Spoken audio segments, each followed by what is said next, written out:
Disclaimer. Under Title 17 U.S.C. Section 107, allowance is made for fair use for purposes such as criticism, comment, news reporting, teaching, scholarship, and research.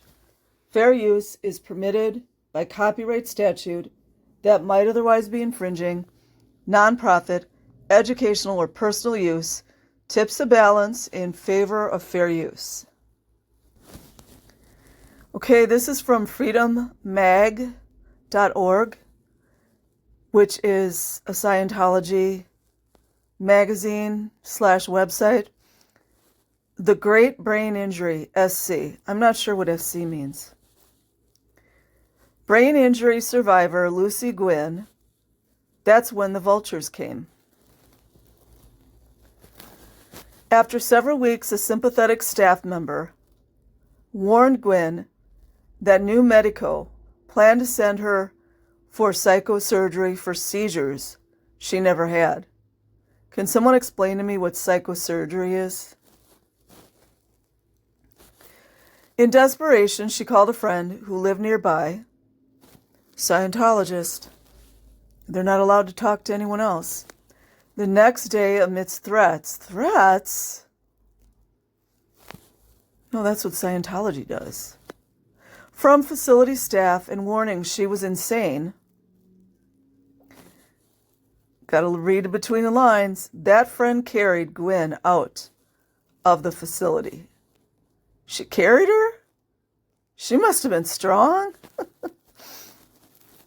Despite the widely held contentions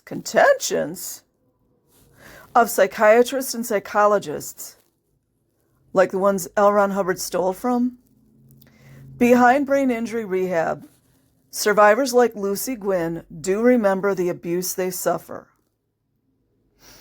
Indeed, and unfortunately for New Medico, the memories of Gwynn and other patients are crystal clear. Is that a threat? Most of us believe that when people are hurt, no one would take advantage of them. Well, Scientology would know about that. Says Gwynn, who now works as a journalist in New York. Wrong, that's when the vultures come. Gwynn said that during her 3-week stay, patients spent their days sitting outside at picnic tables, smoking.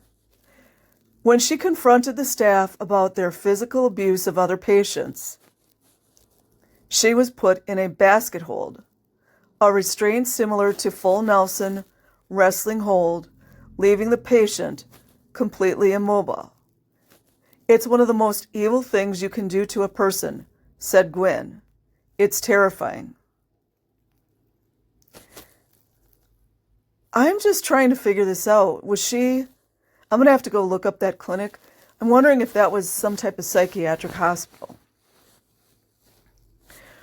Her insurance was billed for substance abuse treatment, even though she didn't have a substance abuse problem. Incredibly, New Medico, the largest chain of rehabilitation facilities. Oh, would that be competition for Narconon? In the U.S., at the time, justified the billings on the basis that the driver who hit Gwynn was a drunk. Yeah, you guys, this really makes a lot of sense, doesn't it? New Medico billed Gwynn's insurance $10,000 U.S. for 7 days of treatment. Charges against New Medico, covered in a congressional report entitled Fraud and Abuse in the Head Injury Rehabilitation Industry. Oh, that's interesting. I was just talking about that actor, I forget his name, with the head injury. Included inappropriate care, fraudulent billings, that sounds like Scientology, misleading marketing practices, and the use of non-skilled workers. Project much? Other allegations included unethical recruitment of patients, more projection, virtually non-existent medical treatment, more projection, falsifying treatment records to show improvement to families, more projection, referral fees paid to hospital personnel and patient quota, The congressional probe heard that New Medico was charging $2,000 per patient per day, which were hospital rates for nursing home services, worth only a maximum of $200 a day.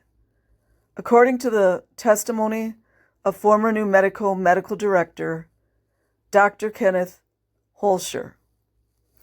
So, you guys know how it goes. I just wanted to read that one. It's interesting how they're focusing on the money as usual. So I will leave the link in the description box. Like and subscribe if you choose. Have an amazing day or night wherever you are. Peace.